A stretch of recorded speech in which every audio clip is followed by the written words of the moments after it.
A ocupante sorriu quando a polícia lhe disse que era um assunto civil. A sua casa roubada, os filhos a dormir numa carrinha. Ela gravou um vídeo desesperado e publicou-o online, na esperança de que alguém a ajudasse. O que ela não sabia era que um líder de um clube de motards reconheceu a sua morada e lembrou-se de uma velha dívida ao seu falecido pai, e ele nunca quebrava uma promessa. As mãos de Sofia tremiam enquanto tentava novamente usar a chave. Não entrava. Ela afastou-se da sua própria porta, a olhar fixamente para o trinco de latão que, de repente, parecia diferente, mais novo, errado. Mãe! Emília, de 10 anos, puxou-lhe o casaco. Por que é que não entramos? Só um segundo, querida. O coração de Sofia batia forte no peito. Só tinham estado fora 3 dias. Uma viagem econômica de fim de semana à casa da irmã, a 2 horas de distância. 3 dias. Como é que a fechadura podia ter sido mudada em 3 dias? Manuel, de 7 anos, apertou o rosto contra a janela da sala. Mãe, há pessoas na nossa casa. Foi então que Sofia ouviu. Um homem na casa dos 30, muito tatuado, a usar uma camisola manchada, empurrou a porta da frente e saiu para o alpendre, como se fosse o dono do lugar. Atrás dele, uma mulher com cabelo descolorado e um cigarro a pender-lhe dos lábios apareceu na soleira. Posso ajudá-la? Perguntou o homem, o seu tom a pingar de falsa cortesia. A mente de Sofia ficou em branco. Esta é a minha casa. O que é que está a fazer na minha casa? O homem sorriu, um sorriso frio e calculado que fez o estômago de Sofia encolher. Sua casa, minha senhora. Nós alugamos este sítio. Estamos cá há 2 semanas. 2 semanas? A voz de Sofia falhou. Eu estava cá na segunda-feira de manhã. Eu vivo cá com os meus filhos. A mulher riu, um som áspero e irritante. Parece que alguém está confusa, amor. Sofia procurou o telemóvel, os dedos a tremer tanto que quase o deixou cair. Vou chamar a polícia. Força, disse o homem, a apoiar-se no caixilho da porta. Temos a papelada. Os 30 minutos seguintes pareceram um afogamento em câmara lenta. 2 agentes da PSP chegaram. O agente Silva, um homem mais velho com olhos bondosos, e o agente Pereira, mais jovem e visivelmente desconfortável. Sofia mostrou-lhes tudo. A sua carta de condução, com aquela morada, faturas de serviços públicos no telemóvel, fotografias dos filhos na sala da semana anterior. Então, o homem tatuado, que se chamava Carlos Santos, apresentou um contrato de arrendamento. Sofia viu o rosto do agente Silva cair ao examiná-lo. O documento parecia oficial. Assinaturas, datas, até um carimbo de notário. Alegava que aquelas pessoas tinham alugado a casa há 3 semanas a um gestor de propriedades chamado Rui Diniz. Nunca ouvi falar de Rui Diniz. A voz de Sofia subiu a um quase grito. Eu sou a proprietária desta casa. O meu pai deixou-me quando morreu.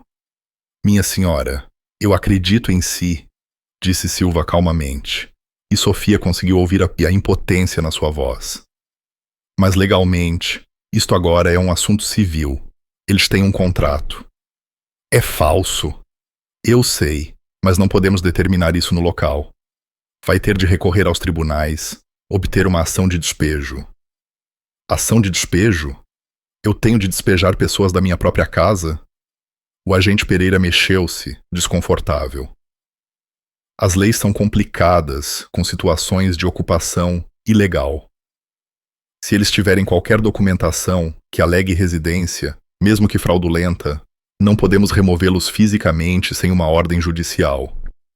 É para proteger inquilinos legítimos de serem despejados ilegalmente. Quanto tempo? A voz de Sofia saiu num sussurro. A pausa de Silva disse-lhe tudo. Pode demorar semanas, talvez meses, dependendo do atraso do tribunal. Sofia sentiu o mundo a girar. Meses. Entretanto, Carlos gritou do alpendre. Está a invadir a nossa propriedade alugada.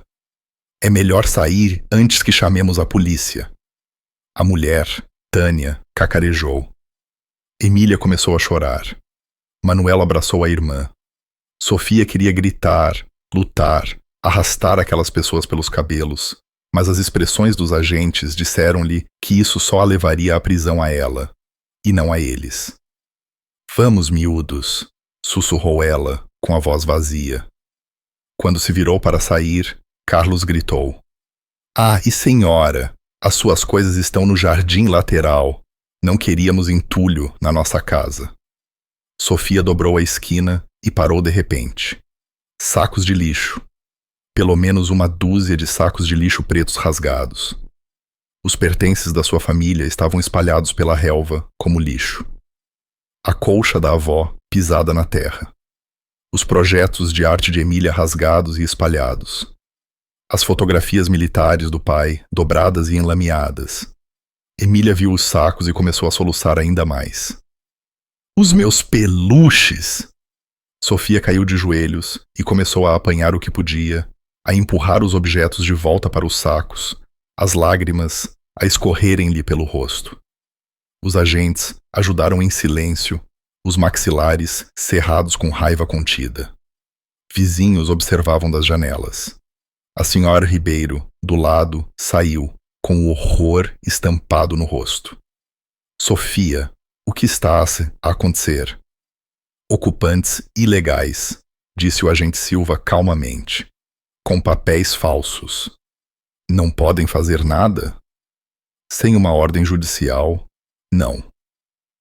À medida que o sol se punha, Sofia carregou o último saco para o seu monovolume, um velho Citroën C4 Picasso, de 2008, com 180 mil quilômetros e um para-brisas rachado.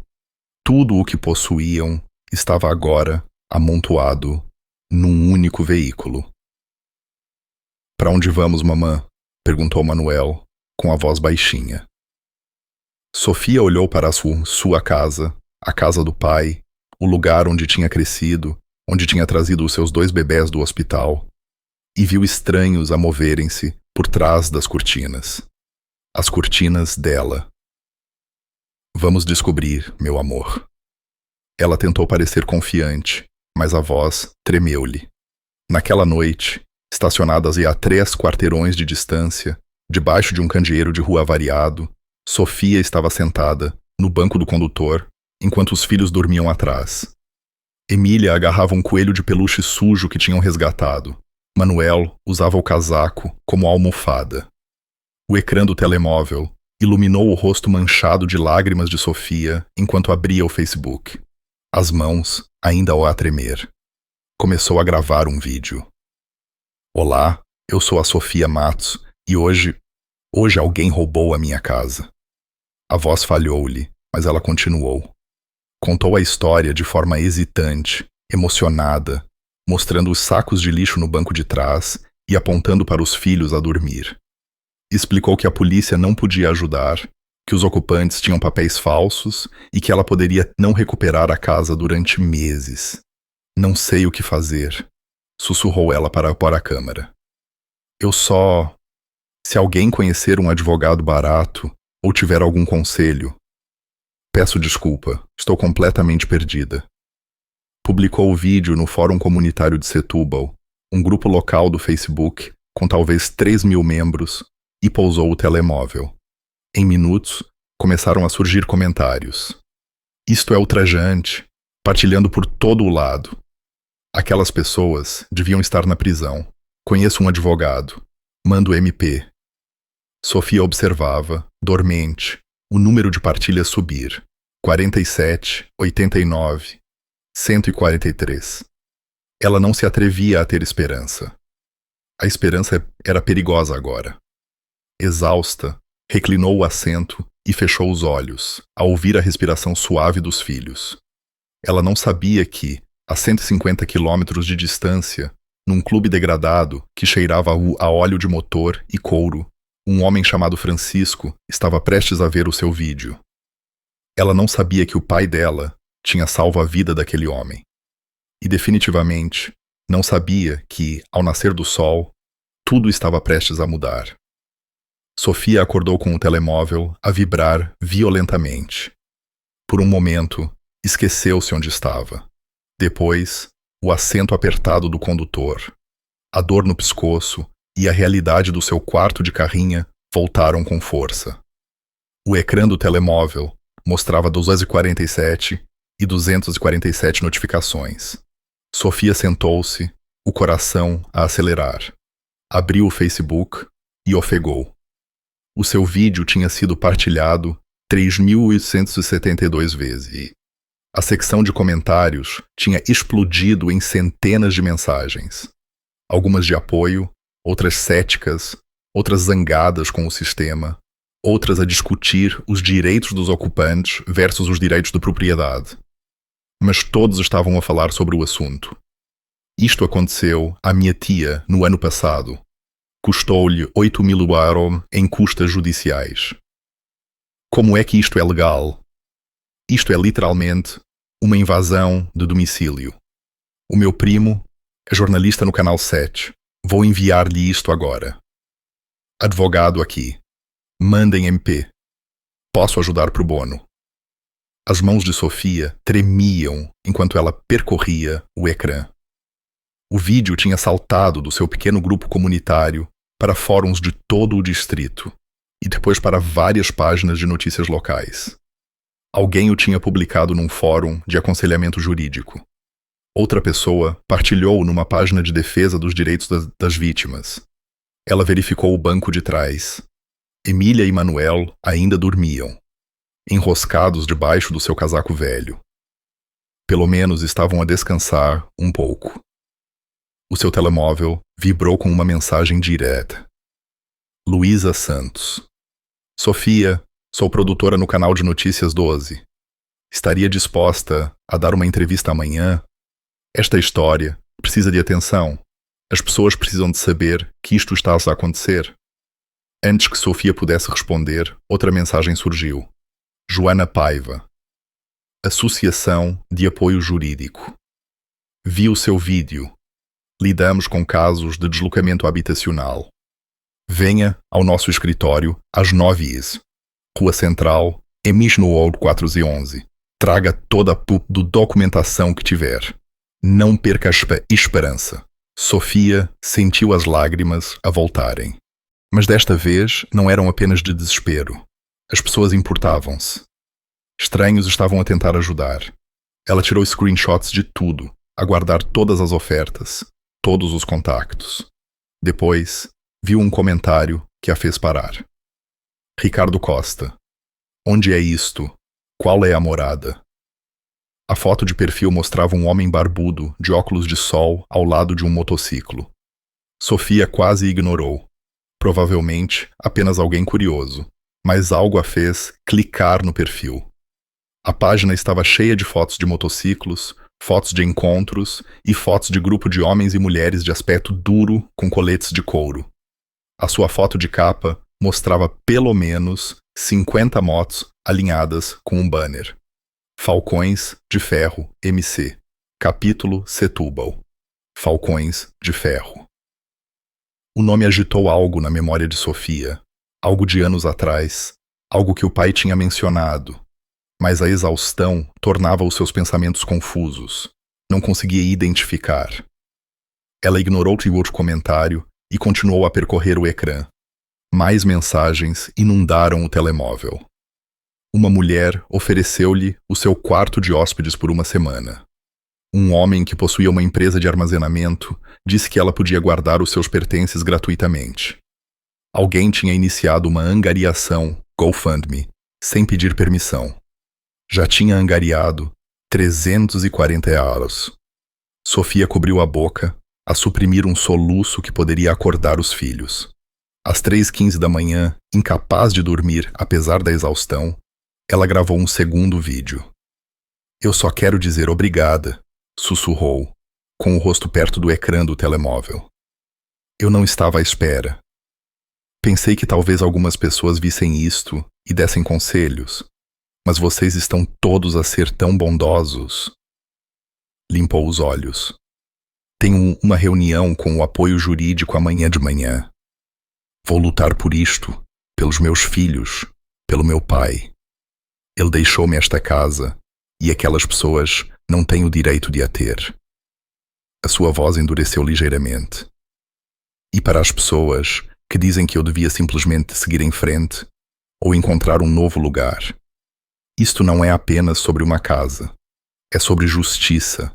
É sobre as pessoas não poderem simplesmente roubar o que é nosso com papéis falsos e um sorriso. Ela fez uma pausa, olhando para os filhos a dormir.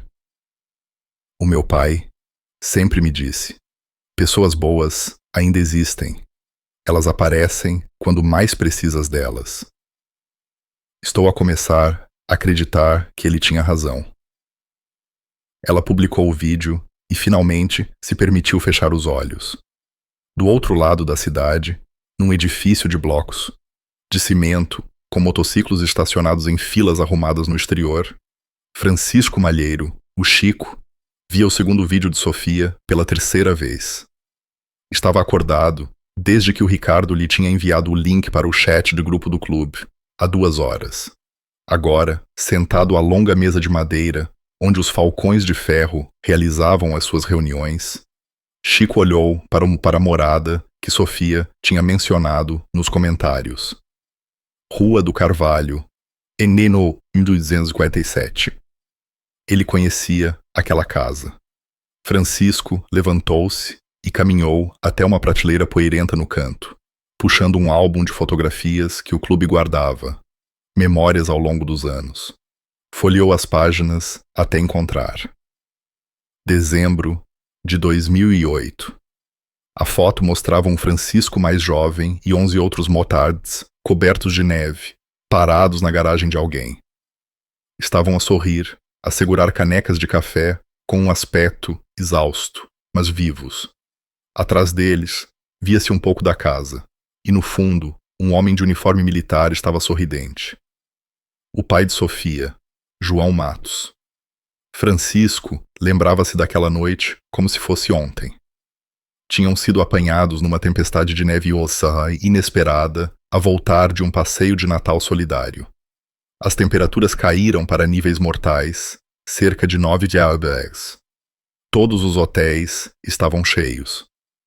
A sede do clube ficava a 80 km de distância. João Matos viu-os a tentar abrigar-se debaixo de um toldo de uma bomba de gasolina. Ele parou, disse-lhes para o seguirem para casa e abriu a garagem.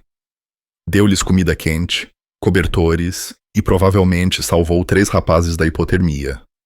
Quando Francisco tentou pagar-lhe, João recusou. Apenas ajude outra pessoa um dia, tinha dito ele. Francisco fechou o álbum lentamente, tirou o telemóvel e abriu o chat de grupo dos Falcões de Ferro, com 42 membros. Pessoal, reunião da igreja. Isso. Todos os membros que puderem conduzir. Temos uma dívida para pagar. As respostas chegaram imediatamente. Contem comigo. O que é que se passa? Estarei aí. Francisco olhou para o vídeo de Sofia mais uma vez, depois digitou uma mensagem que não enviou. Ainda não. O teu velho salvou as nossas vidas uma vez. Agora é a nossa vez. Ele ir-lhe-ia dizer amanhã, depois de aparecerem. O rugido dos motociclos quebrou o silêncio antes do amanhecer. Às 6h45, o estacionamento da sede dos Falcões de Ferro estava cheio. Motos de todos os estilos, choppers, cruisers, motos de turismo, alinhadas em filas disciplinadas. 42 membros apareceram, alguns a conduzirem de distritos distantes após a mensagem de Francisco, à meio da noite. Lá dentro, a sala de reuniões cheirava a café e couro. Homens e mulheres, com os seus coletes de clube, adornados com emblemas conquistados ao longo de anos de irmandade, enchiam todos os assentos. Os membros mais jovens estavam junto às paredes, de braços cruzados, à espera. Francisco estava na cabeceira da mesa, com o álbum de fotografias aberto ali à sua frente. A maioria de vocês não estava lá naquela noite. Começou Francisco, a sua voz rouca, a ordenar silêncio imediato. Dezembro de 2008, fizemos aquele passeio de Natal solidário para o hospital infantil, lembram-se? Angariamos 12.000 euros naquele ano. Acenos de cabeça na sala. A voltar, apanhamos aquela tempestade. A temperatura caiu para 9 de 10 em 20 minutos. A visibilidade era 0. Estávamos a congelar, literalmente a morrer naquelas motos. Ricardo Martelo. Costa, agora o sargento de armas do clube, interveio. As minhas mãos estavam tão dormentes que eu não conseguia usarmos a embreagem. O Tomás quase caiu 2 vezes. Todos os hotéis estavam lotados. É a época de Natal, continuou Francisco. Tentamos abrigar-nos numa bomba de gasolina, mas o dono pôs-nos fora. Disse que tínhamos ar de encrenca. Ele sorriu amargamente. Acho que tínhamos. Virou o álbum, mostrando a foto à sala. Este homem parou no meio daquela tempestade. Disse-nos para o seguirmos. Abriu a sua garagem, trouxe aquecedores, fez comida. A mulher dele, que Deus a tenha, deu-nos cobertores. Tinha uma menina, talvez de 5 anos, e ela trouxe-nos os peluches dela porque achava que estávamos com frio. Alguns membros riram, suavemente, mas os olhos estavam sérios.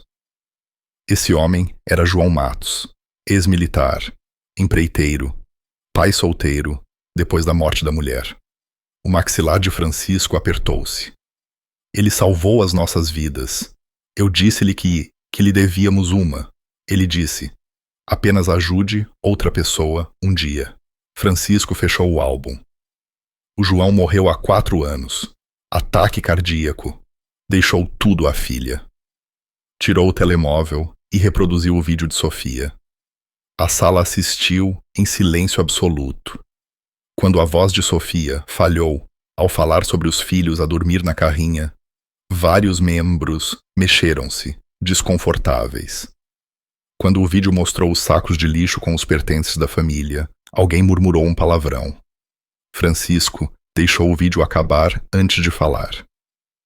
Essa é a filha do João. Esses são os netos dele, e aquela casa onde aqueles canalhas estão a ocupar ilegalmente. É a casa onde João Matos salvou as nossas vidas. A sala explodiu. Vamos agora. Deixem-me fazer um telefonema. Conheço pessoas. Aqueles putos não vão saber o que os atingiu. Francisco levantou a mão e o silêncio instalou-se imediatamente. Vamos fazer isto de forma inteligente, disse ele firmemente. Não somos criminosos. Não somos justiceiros. Entramos, documentamos tudo. Mantemo-nos legais. E garantimos que aqueles ocupantes saibam que escolheram a casa errada. Qual é o plano? Perguntou Maria Fantasma Reis, a vice-presidente do clube e ex-técnica de apoio jurídico. Fantasma, tu tratas da documentação. Câmaras, fotos, tudo. Mantém-no legal. Apenas em propriedade pública. Francisco apontou para outro membro. Zumo, tu tratas das redes sociais. Grava tudo, publica tudo. Vamos tornar isto tão público que eles não se podem esconder. Virou-se para Ricardo. Martelo, coordena com as notícias locais. Alguém nos comentários disse que o Canal 12 quer cobrir isto. Vamos dar-lhes uma história. E a polícia? Perguntou alguém. Cooperamos totalmente, disse Francisco. Não estamos lá para violar a lei. Estamos lá para apoiar uma mulher cujo pai era família. Os ocupantes violaram a lei, e a lei, não nós. Maria levantou a mão. Verifiquei os registros de propriedade esta manhã. Sofia Matos é a única proprietária. Escritura limpa, impostos pagos, sem ônus. O contrato dos ocupantes é definitivamente fraudulento. Quanto tempo até ela poder despejá-los legalmente? Pode demorar 8 a 12 semanas se eles lutarem. Os tribunais estão atrasados. A sala gemeu. Então, vamos fazer dessas 8 semanas um inferno, disse Francisco friamente. Inferno legal, pressão pública, inferno. Documentamos todas as leis que eles violam, todas as ameaças que fazem. Não lhes daremos um momento de paz. Olhou em volta da sala para rostos que conhecia há décadas. Mecânicos e professores, ex-militares e empresários, todos ligados pela lealdade. João Matos não fez perguntas naquela noite. Ele apenas ajudou. Agora fazemos o mesmo. A voz de Francisco baixou. Conduzimos ao meio-dia. Coletes completos. Quero todas as motos que conseguirem rolar. Vamos lembrar aqueles ocupantes que algumas famílias não ficam sozinhas. E a Sofia? Perguntou Maria. Ela sabe que estamos a ir? Francisco abanou a cabeça. Ainda não. Deixemo-la tratar dos assuntos legais esta manhã. Seremos o reforço surpresa. Ricardo sorriu. Eles vão se cagar nas calças quando nos virem a chegar. Essa é a ideia, disse Francisco. Mas lembrem-se, disciplina primeiro. Não somos foras da lei. Somos cidadãos a lutar pela justiça. Mantenham-se limpos. Mantenham-se legais. Mantenham-se barulhentos. Ele colocou a mão espalmada sobre a mesa. Um por um, todos os membros na sala colocaram a mão por cima. Uma torre de solidariedade. Pelo João Matos, disse Francisco. Pelo João Matos, ecoou a sala. Enquanto a reunião terminava e os membros se dirigiam às suas motos, Francisco tirou o telemóvel. Encontrou o perfil de Sofia no Facebook e digitou uma mensagem. Depois, apagou-a. Ela iria entender em breve. Às 11h47, os motores começaram a rugir. Os falcões de ferro estavam a caminho da guerra, do tipo legal. Sofia estava sentada na apertada sala de espera da Associação de Apoio Jurídico. Emília coloria calmamente ao seu lado, enquanto Manuel jogava no telemóvel dela. A manhã tinha sido um borrão. Acordar os filhos às 7h, no monovolume, usar a casa de banho de uma bomba de gasolina para lavar rostos e escovar os dentes, e depois conduzira diretamente para ali. Joana Paiva, a advogada que lhe tinha enviado mensagem, revelou ser uma mulher perspicaz na casa dos 50, com uma postura bondosa, mas realista. Não lhe vou mentir, Sofia, disse Joana, espalhando documentos pela sua secretária. Isto vai ser difícil. As leis de arrendamento e proteção de inquilinos em Portugal são fortes, mesmo quando esses inquilinos são criminosos com documentos falsificados. Quanto tempo? Perguntou Sofia, embora temesse a resposta. Na melhor das hipóteses, 6 semanas se acelerarmos e eles não lutarem. Na pior, 3 meses se contratarem um advogado e arrastarem o processo. Joana viu o rosto de Sofia cair. Eu sei que não é o que quero ouvir, mas vamos apresentar uma ação de despejo hoje. Também estou a denunciar o contrato falso ao Ministério Público. Isso é fraude, possivelmente roubo de identidade. 3 meses, sussurrou Sofia. Não consigo pagar um hotel por 3 meses. Mal consigo pagar a gasolina. A angariação GoFundMe já está em 800 euros, disse Joana gentilmente. E vamos lutar por procedimentos acelerados com base na fraude. Não está sozinha nisto. Às 13h15, Sofia entrou na Rua do Carvalho, o estômago apertado à medida que a sua casa surgia à vista. De repente, travou a fundo. Cerca de 12 motociclos estavam alinhados na rua em frente à sua casa. Motards de couro moviam-se pelo seu jardim, não caoticamente, mas com precisão militar. Um homem operava uma câmera profissional num tripé. Uma mulher de cabelos prateados fazia anotações num tablet. 2 homens grandes recolhiam os restantes sacos de lixo a organizar cuidadosamente os objetos. Mãe, quem são aquelas pessoas? Perguntou Emília, nervosamente. Sofia não respondeu. Não conseguia. No seu alpendre, os ocupantes estavam a observar. O seu antigo à vontade tinha sido substituído por um visível desconforto. Carlos, o tatuado, continuava a olhar para os motards, depois para o telemóvel. Sofia estacionou e saiu devagar. Um homem barbudo e maciço aproximou-se. O seu colete de couro coberto de emblemas. Apesar do seu aspecto intimidador, os seus olhos eram calorosos. Sofia Matos? Perguntou. Sim. Chamo-me Francisco Malheiro, Falcões de Ferro Motociclismo Clube. Estendeu a mão. O seu pai salvou a minha vida, uma vez. Pensei que era hora de retribuirmos o favor. A mente de Sofia girava. O meu pai. Não percebo. Dezembro de 2008. Tempestade de neve. O seu pai abriu a garagem ao nosso clube quando estávamos a morrer de frio. Francisco sorriu suavemente. Devia ter uns 5 anos. Deu-nos os seus peluches para nos aquecermos. A memória voltou de repente. Motards a encher a garagem. O pai a fazer sopa. A mãe a trazer cobertores. Ela tinha tido medo no início, mas os Motards tinham sido gentis. Um até lhe tinha mostrado os emblemas do motociclo. Era você? A voz de Sofia falhou. Éramos nós. E quando viu seu vídeo ontem à noite e reconheci a morada, Francisco gesticulou para a casa.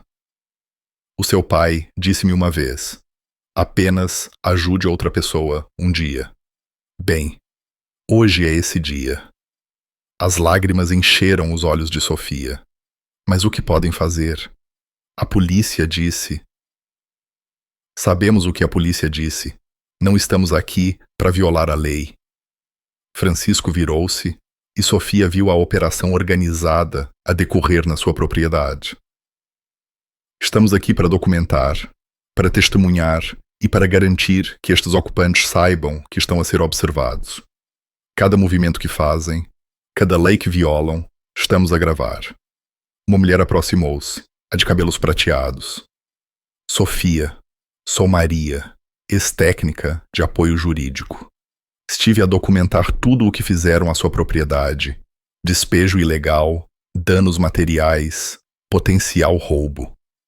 Tudo isso pode ajudar o seu caso. Há mais, disse Francisco. Ele acenou para uma carrinha de notícias que parava no fim da rua. O Canal 12 quer uma entrevista. Pensamos que talvez quisesse contar a sua história a mais pessoas do que apenas o Facebook. Sofia observou enquanto um repórter e um operador de câmara saíam da carrinha. Os vizinhos também estavam a sair agora.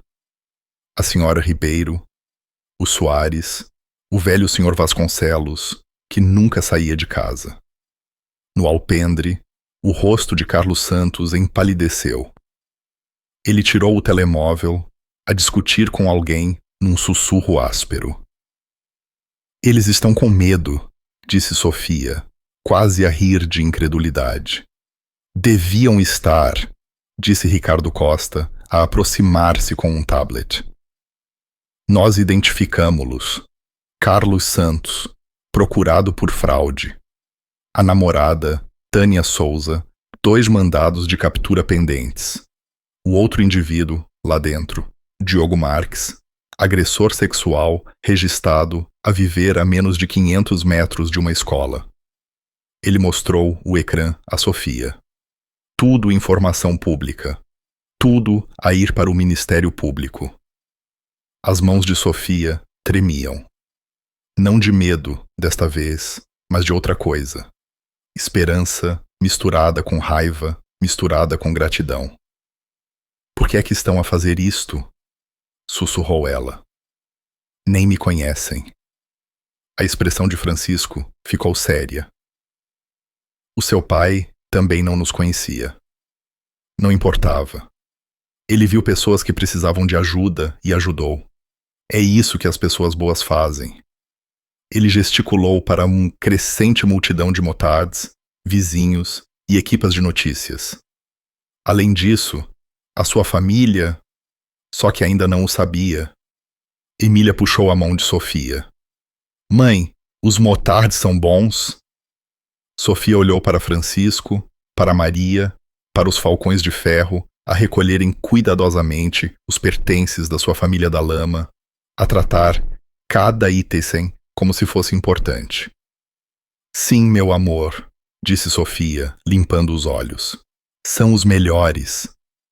Do alpendre, Carlos gritou. Não nos podem intimidar. Temos direitos. Francisco nem olhou para ele. Apenas sorriu para Sofia e disse calmamente. É só esperar. Estamos apenas a começar. Enquanto a repórter do Canal 12 se aproximava com o seu operador de câmara, Sofia ouviu mais motores ao longe. Mais estavam a chegar. A entrevista com o Canal 12 tornou-se viral em poucas horas. Sofia contou a sua história com Emília e Manuel ao seu lado, os falcões de ferro, respeitosamente em segundo plano. A repórter, Luísa Santos, não se conteve. Mostrou o contrato falsificado, entrevistou vizinhos que confirmaram que Sofia vivia ali há anos e até conseguiu que um especialista jurídico explicasse em câmara como os ocupantes exploravam as leis de proteção de inquilinos. Pelas 16 horas, a história era o tópico mais comentado no distrito de Setúbal. Pelas 17 tinha se espalhado por todo o país e Carlos Santos estava furioso. Isto é assédio, gritou ele do alpendre, a filmar os motards com o telemóvel. Vou chamar o meu advogado. Vão todos ser processados. Francisco, sentado calmamente na sua moto do outro lado da rua, nem se mexeu. Rua pública. Propriedade pública. Temos todo o direito de estar aqui. Vão se lixar. Estão a tentar intimidar-nos. Maria levantou o olhar do tablet, os olhos frios. Na verdade, Carlos, ou devo chamá-lo de Fernando Gomes, que é o nome no seu mandado de captura. Estamos a documentar. Há uma diferença. O rosto de Carlos ficou vermelho. Ele desapareceu lá para dentro, a bater com a porta. O que se seguiu foi uma escalada estratégica. Às 17h30, Tânia Souza saiu e deliberadamente pontapeou a bicicleta de Emília, uma que os motards tinham limpado cuidadosamente e posto de lado. A bicicleta caiu na entrada, com a frente agora dobrada. Ups! Disse Tânia com um sorriso cruel, a olhar diretamente para as câmaras. Emília desatou a chorar. Sofia abraçou a filha, a raiva a crescer no seu peito. Conseguido, disse Zumo, o responsável pelas redes sociais do clube, a rever a sua filmagem. Destruição de propriedade em câmara. Isso vai para a polícia e para o Ministério Público. Às 18h, a música começou a tocar alto dentro da casa. Heavy metal num volume ensurdecedor. O baixo abanava as janelas em toda a rua. O Sr. Vasconcelos saiu a fazer uma careta. Eu tenho problemas de coração. Não aguento este barulho. Maria já estava ao telefone com a PSP. Violação da ordem de ruído. Os agentes estão a caminho. Às 18h45, o terceiro membro do grupo de ocupantes, um homem magro chamado Diogo, saiu e começou a gritar obscenidades ao pequeno Manuel, de 7 anos. Foi então que Ricardo se adiantou. Ei! A sua voz era baixa, mas tinha o peso de um martelo. Quer gritar com alguém? Grite comigo. Mas se gritar com aquela criança mais uma vez, vamos ter um problema. Diogo abriu a boca, viu a expressão de Ricardo e recuou para dentro da casa. Sofia sentou-se no passeio, com os filhos aninhados perto, a assistir ao circo em que a sua vida se tinha transformado. Parte dela queria fugir, desistir e encontrar outro sítio para viver. Mas depois, olhava para os falcões de ferro, estes estranhos que tinham aparecido porque o seu pai tinha sido bondoso há 17 anos. E algo no seu coração se animava. Senhora Matos. Um Motard jovem aproximou-se, talvez com 25 anos, com olhos nervosos. Eu sou o Tomás. Eu estava naquele passeio em 08. Tinha 19 anos. Estúpido. Teria morrido congelado se não fosse pelo seu pai. Ele estendeu uma sanduíche e pacotes de sumo. Pensei que os seus filhos pudessem estar com fome. A garganta de Sofia apertou. Obrigada. À medida que a noite caía, mais aconteceu. A PSP chegou devido à queixa de ruído. Carlos recusou-se a baixar a música, por isso emitiram uma multa. Ele rasgou-a à frente deles. Isso é destruição de um documento legal, disse o agente Silva, cansado, a escrever outra multa. Às 20h, Diogo tentou sair sorrateiramente pelas traseiras para despejar mais pertences de Sofia, incluindo as medalhas militares do seu pai, no lixo. Ele congelou quando se deparou com 2 motards parados calmamente no portão traseiro. Vai a algum lado? Perguntou um deles. Diogo recuou. Às 21h, Joana Paiva chegou com boas e más notícias. As boas. O Ministério Público estava lá levar o caso de fraude a sério. Com as provas que os motards recolheram, estavam a considerar acusações criminais. Ela fez uma pausa. As más notícias. Carlos contratou um advogado. Um manhoso, mas legítimo. Estavam a lutar contra o despejo. Ele estava a alegar que tudo aquilo era uma armadilha, que ela estava a assediar inquilinos legais. Sofia sentiu a sua esperança desmoronar. Então, voltamos a meses de espera? Não necessariamente. Joana olhou para Francisco, que se tinha aproximado. A juíza agendou uma audiência de emergência para sexta-feira de manhã, depois de amanhã. Com toda esta atenção mediática e a investigação criminal estão a acelerar o processo. Mas Sofia tem de estar preparada. Estas pessoas vão lutar sujo. Como se fosse um sinal, Carlos apareceu numa janela do andar de cima, a janela do quarto de Sofia, e atirou algo para fora. Eram as cinzas do pai dela. A urna partiu-se na entrada. Estilhaços de cerâmica e cinzas espalharam-se pelo cimento. Sofia gritou. Ela correu para a frente, mas Francisco agarrou-a, a segurá-la, enquanto ela lutava e soluçava. Emília e Manuel ficaram paralisados de horror. Larga-me! Gritou Sofia. Larga-me! Eu mato-o! É isso que ele quer, disse Francisco firmemente, a contê-la. Ele quer que o ataque, que seja presa, que pareça instável. Não lhe dê esse prazer. Carlos riu da janela. Ups, que desastrado eu sou. Maria já estava ao telemóvel. Isto é profanação de restos mortais. Isso é um crime. Mas Sofia tinha desadoado, ajoelhada na entrada, a tentar recolher as cinzas do pai com as mãos trêmulas. Emília e Manuel ajoelharam-se ao lado dela, os 3 a chorar.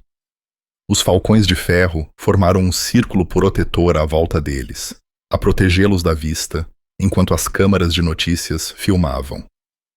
Francisco tirou o telemóvel e enviou uma mensagem de texto em massa para todos os capítulos dos Falcões de Ferro em Portugal. Chamada de emergência. Rua do Carvalho, N.ao 1847, Setúbal. Amanhã de manhã, 6 horas. Tragam todos. Em minutos, as respostas inundaram. Capítulo Lisboa a caminho. 47 motos. Faro aqui. 30 confirmadas. Capítulo Porto, 52 multados. Coimbra, 41 motos. Estamos a chegar. Francisco ajoelhou-se ao lado de Sofia, a voz gentil, mas firme. Descanse um pouco esta noite. Amanhã acabamos com isto. Como? Sussurrou Sofia, com cinzas ainda nas mãos. Francisco olhou para a silhueta de Carlos na janela. Amanhã ele vai aprender o que acontece quando se mete com a família. Ao longe, mais motores rugiam. A tempestade estava a formar-se. O rugido começou às 5h47. A senhora Ribeiro acordou primeiro, confusa, com o que parecia um trovão distante, mas o céu estava limpo.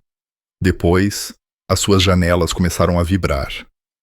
Pelas 5h55, toda a rua da vizinhança estava acordada. Eles vinham de todas as direções, um rio de cromo e couro a fluir em direção à Rua do Carvalho. O capítulo principal dos Falcões de Ferro liderava a procissão, mas atrás deles vinham motards de todo o país. Lisboa, Porto, Ipau, Coimbra, até mesmo um contingente de Braga que tinha conduzido durante a noite. Choppers, cruisers, motos de turismo, trikes para os condutores mais velhos. Cada um a transportar homens e mulheres em coletes de couro, bandeiras de Portugal, nas suas motos a esvoaçar na brisa do amanhecer. Sofia estava na calçada, com Emília e Manuel a cada lado, a observar, em absoluta incredulidade, enquanto a rua se enchia de motociclos. 20 motos, 50, 100. Elas continuavam a chegar. Os motores criaram uma sinfonia de poder bruto, perfeitamente sincronizada, enquanto os condutores estacionavam em formação com precisão militar. Fila após fila, moto após moto, até que a Rua do Carvalho e todas as ruas adjacentes estavam ladeadas de cromo. Francisco parou ao lado de Sofia e desligou o motor. O sorriso no seu rosto era feroz. Quantos? Sussurrou Sofia. 13h12. Última contagem. Ainda já chegar mais. 13h12. As pernas de Sofia quase cederam.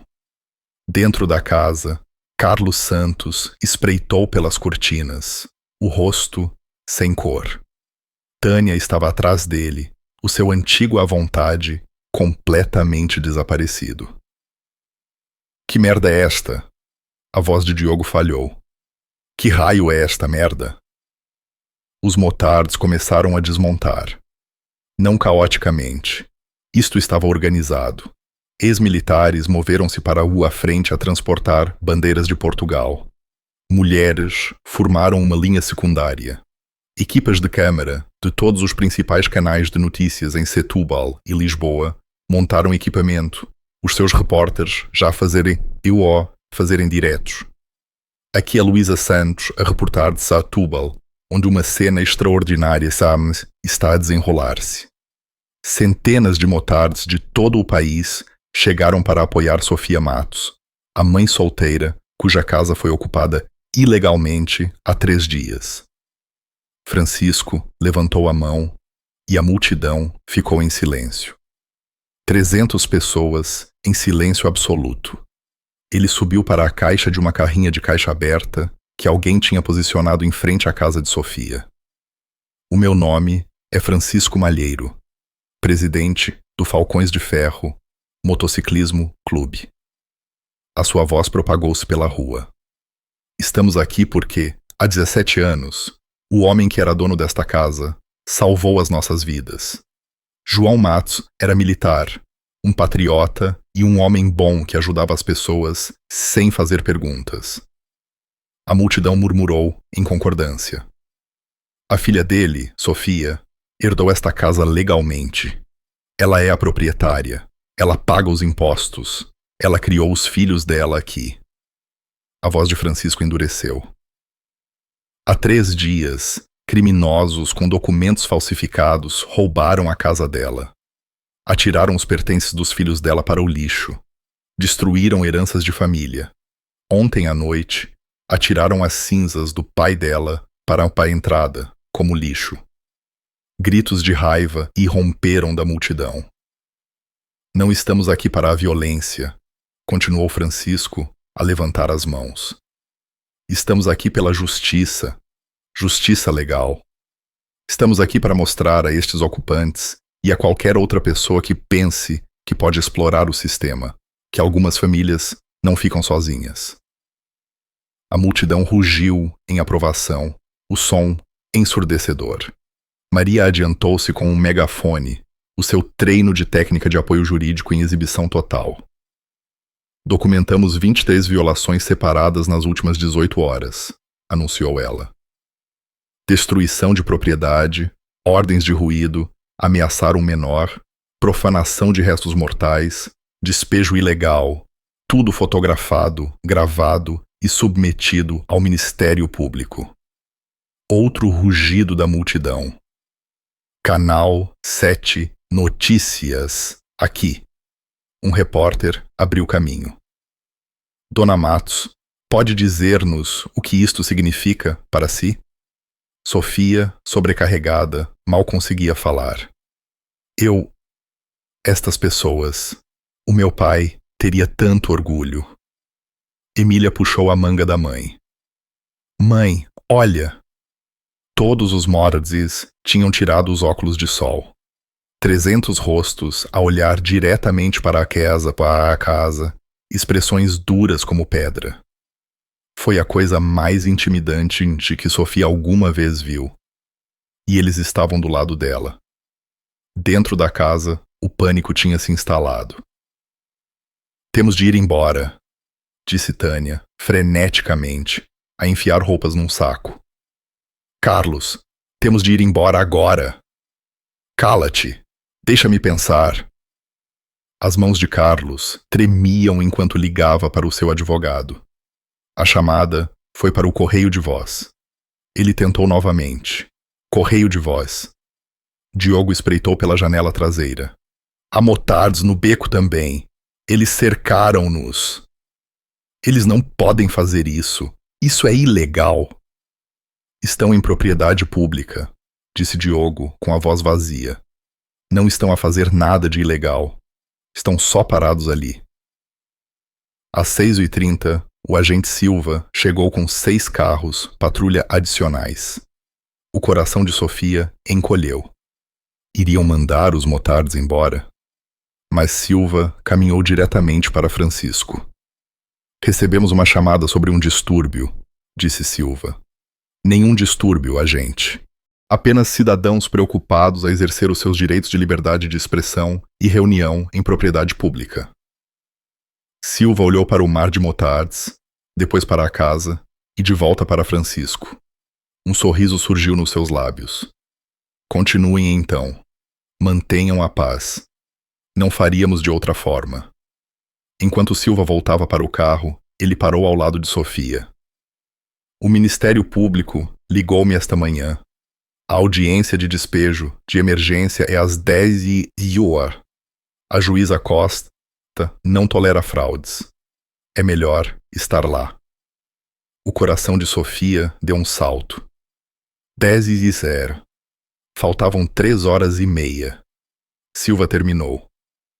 A sua advogada sabe, e Dona Matos, aqueles ocupantes destruíram um pouco a minha fé na humanidade. Isto, ele gesticulou para os motards. Isto restaura-a. Enquanto ele se afastava, o telemóvel de Francisco vibrou. Ele leu a mensagem e sorriu. Um sorriso de predador. Acabaram de tentar ligar para o 112, anunciou ele à multidão. Alegaram que estavam a ser feitos reféns. Risos ecoaram entre os motards. A central disse-lhes que enviaria agentes para os escoltar para fora se sentissem inseguros. Mais risos. Francisco olhou para a casa, onde o rosto pálido de Carlos era visível na janela. A tua jogada, disse Francisco calmamente. O sol subiu mais, a banhar 300 motards em luz dourada. O cerco tinha começado. Às 8h15, apareceu a primeira falha. Diogo tentou sair sorrateiramente pela porta das traseiras, a carregar 2 sacos de viagem cheios com o que Sofia reconheceu como os seus eletrônicos. O laptop, os tablets dos filhos, até o rádio antigo do pai. Ele deu exatamente 4 passos antes de se deparar com uma parede de coletes de couro. Vai a algum lado? Perguntou uma motar, de braços cruzados. Diogo congelou.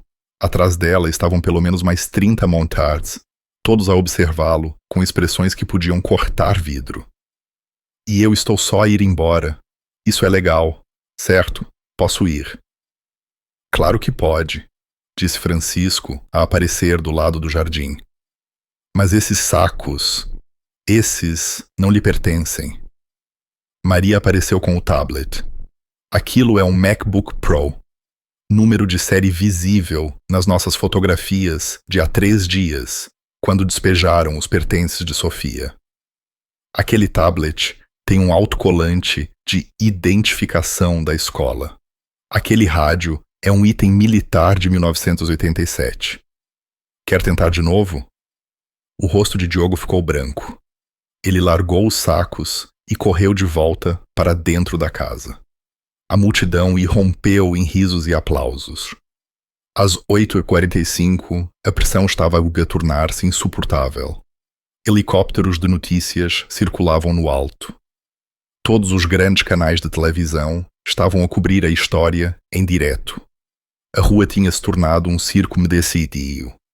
Repórteres a entrevistar motards, vizinhos, especialistas jurídicos. Alguém tinha começado a vender café de um caminhão de comida, a doar os lucros para a sua GoFundMe de Sofia, que já tinha atingido 47 mil euros. Dentro da casa, Carlos estava a desmoronar-se. Isto é insano, gritou ele para Tânia. Eles não podem fazer isto. Mas estão a fazer, gritou Tânia. São 300. A polícia não nos está a ajudar. O nosso advogado nem atende. Carlos tentou as redes sociais, publicando um vídeo a alegar que estava a ser aterrorizado por um gangue de motards. Em minutos, os comentários destruíram-no. Roubou a casa dela, cara. Recebe o que merece. São terroristas? Estão parados numa rua pública. Atirou as cinzas de um morto ao chão.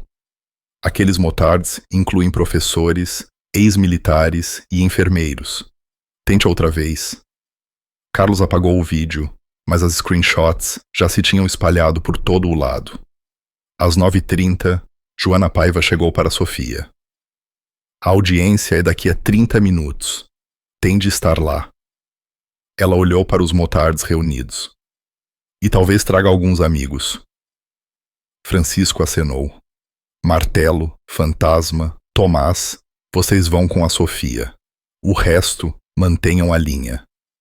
Enquanto o monovolume de Sofia se afastava, escoltado por uma dúzia de motociclos, os motards restantes apertaram a formação à volta da casa. A audiência em si foi rápida e brutal. A juíza Costa, uma mulher prática na casa dos 60, reviu as provas com olhos perspicazes. O advogado de Carlos, um homem suado, chamado Dr. Brenner, tentou argumentar os direitos dos inquilinos, mas a juíza interrompeu-o. Dr. Brenner, os seus clientes apresentaram um contrato de arrendamento alegadamente assinado há 3 semanas. A dona Matos tem faturas de serviços públicos, pagamentos de hipoteca e registros fiscais que remontam a anos. Ela tem fotografias que mostram os seus filhos a viverem nesta casa há apenas 6 dias. A voz da juíza Costa podia ter congelado lava. Está a argumentar seriamente que os seus clientes têm uma inquilinidade legítima? Minha senhora juíza, processualmente. Estou a perguntar sobre legitimidade, Dr. Brenner. A pausa de Brenner disse tudo. Além disso, continuou a juíza, a puxar um documento. O Ministério Público apresentou queixas de fraude criminal esta manhã contra Carlos Santos, Tânia Souza e Diogo Marques. O carimbo de notário no contrato deles foi roubado. O gestor de propriedade que alegaram ter alugado não existe. As assinaturas são falsificadas. Ela bateu com o martelo. Estou a emitir uma ordem imediata de restituição da posse a Sofia Matos. Os réus têm até as 14 de hoje para desocuparem as instalações. A PSP fará cumprir se necessário. Este tribunal também concede a Dona Matos 15.000 euros de indemnização por danos, mais custas judiciais, mais quaisquer danos adicionais a serem determinados numa audiência posterior. Outra batida. E Dr. Brenner, diga aos seus clientes que tem sorte de eu não os poder prender por desrespeito ao tribunal, por desperdiçarem o tempo deste tribunal. Estão livres para sair agora, antes que as acusações criminais os apanhem. Sofia desatou a chorar. Pelas 11h estavam de volta à Rua do Carvalho. Francisco esperava no alpendre, o alpendre de Sofia, assegurar a ordem de despejo oficial. Quando ela saiu da carrinha, ele simplesmente acenou. Está feito? Está feito, sussurrou Sofia. Francisco caminhou até a porta da frente e bateu, formal e controlado. Carlos abriu, o rosto abatido. Atrás dele, Tânia e Diogo já estavam a fazer as malas freneticamente. Ordem de despejo, disse Francisco, entregando-lhe o papel. Tem até as 14 Sugiro que comece a mudar-se. Carlos olhou para o documento, depois para Francisco, depois para os 300 motards que enchiam a rua, e algo dentro dele quebrou. Vamos, disse ele calmamente. Toda a luta tinha desaparecido da sua voz. Estamos a ir. Escolha inteligente. O que se seguiu foi o passeio mais humilhante da vida de Carlos Santos. Sob os olhares atentos de centenas de pessoas, 3 helicópteros de notícias e pelo menos 50 câmaras, os ocupantes carregaram os seus pertences para um sedã em mau estado. Ninguém os ajudou. Ninguém se mexeu. A multidão apenas observou em silêncio absoluto. Quando Diogo tentou levar um candeeiro, um dos candeeiros de Sofia, Maria simplesmente pigarreou e apontou para ele. Ele voltou a colocá-lo no chão. Às 13h47, 13 minutos antes do prazo, Carlos entrou no lugar do condutor. O motor ligou. O carro afastou-se do passeio.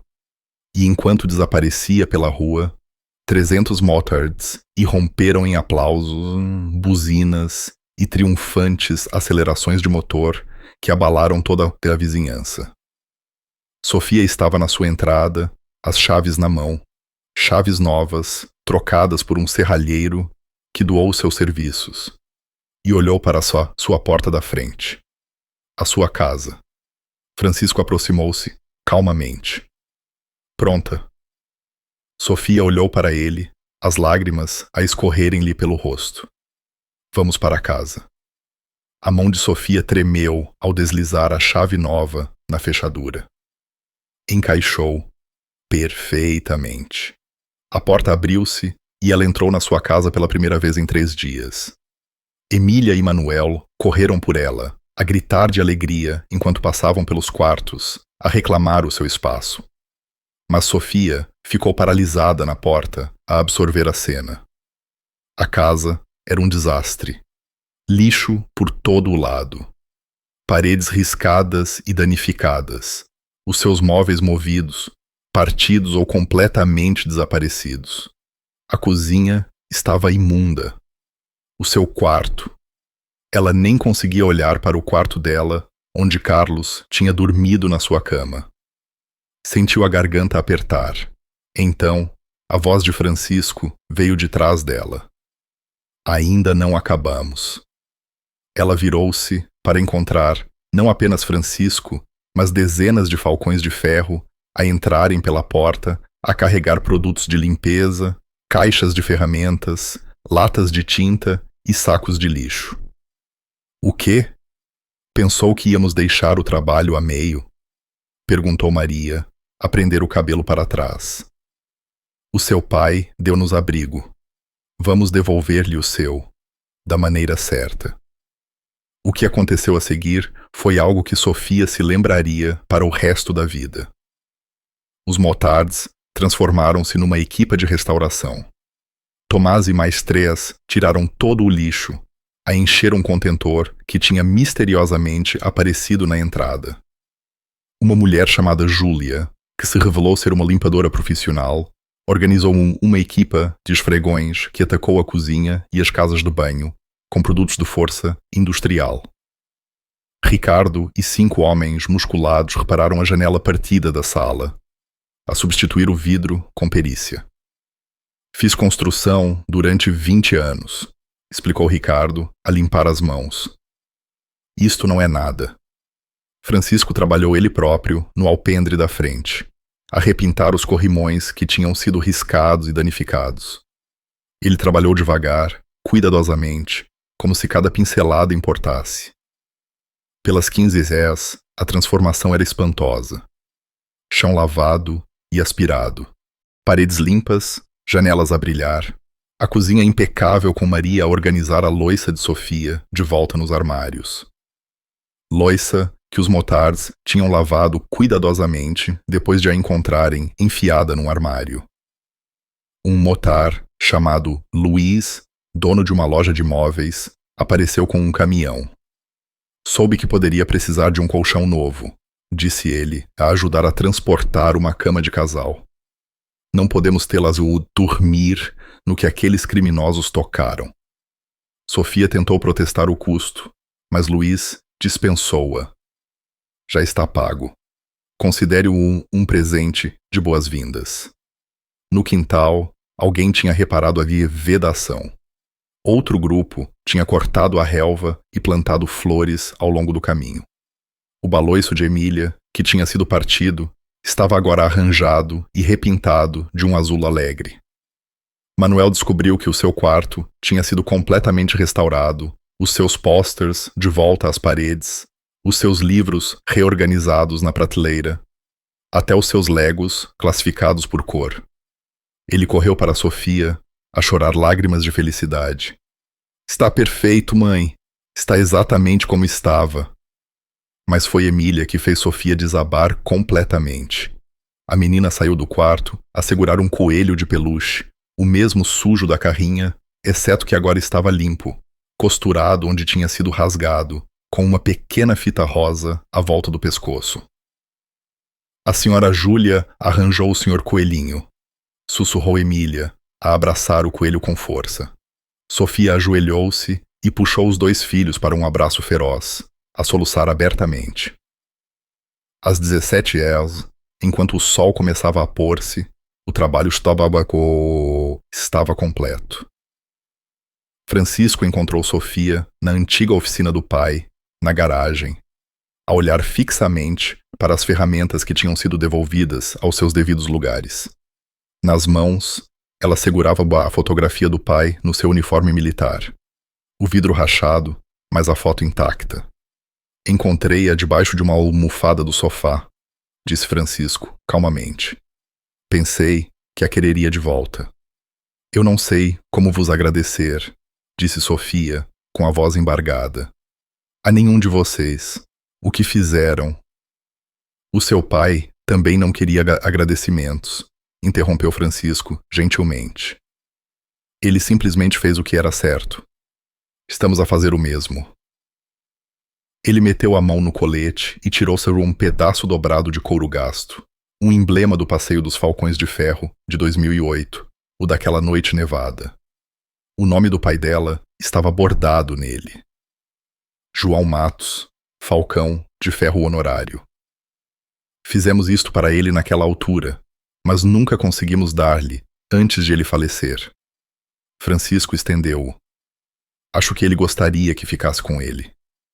A visão de Sofia ficou turva com as lágrimas enquanto ela pegava no emblema. Francisco tirou um martelo e um prego do cinto. Posso? Sofia acenou, incapaz de falar. Francisco pregou o emblema no caixilho da porta da oficina, exatamente ao nível dos olhos. Uma lembrança permanente, uma promessa, um símbolo. A sua casa está protegida, disse ele simplesmente. E estará sempre. Qualquer problema, ligue. Agora somos família. Lá fora, os motards estavam a montar as suas motos, a prepararem-se para sair. Os vizinhos tinham saído para acenar e agradecer-lhes. A senhora Ribeiro trouxe bolachas. O senhor Vasconcelos apertou todas as mãos que conseguia alcançar. Sofia saiu com Emília e Manuel, a assistir enquanto 300 motores rugiam a vida uma última vez. Francisco subiu para a sua moto, depois parou e olhou para a sua casa de Sofia, limpa, restaurada, segura. Ele levantou o punho em saudação. Sofia levantou o dela de volta, com lágrimas a escorrerem-lhe pelo rosto. Então, com um estrondo trovejante que ecoou pela vizinhança, como uma bênção, os falcões de ferro partiram para o pôr do sol, a sua missão completa. Sofia ficou na sua entrada, os filhos ao seu lado, e olhou para a sua casa. A casa deles. Lar. No caixilho da porta da oficina, o emblema do pai apanhava ao chá a luz fraca, e Sofia quase conseguia ouvir a voz dele. Pessoas boas ainda existem. Elas aparecem quando mais precisas delas. Ele tinha tido razão o tempo todo. Se gostou desta história de justiça e irmandade, não se esqueça de subscrever o canal, deixar o seu comentário sobre o que faria nesta situação e dar gosto no vídeo.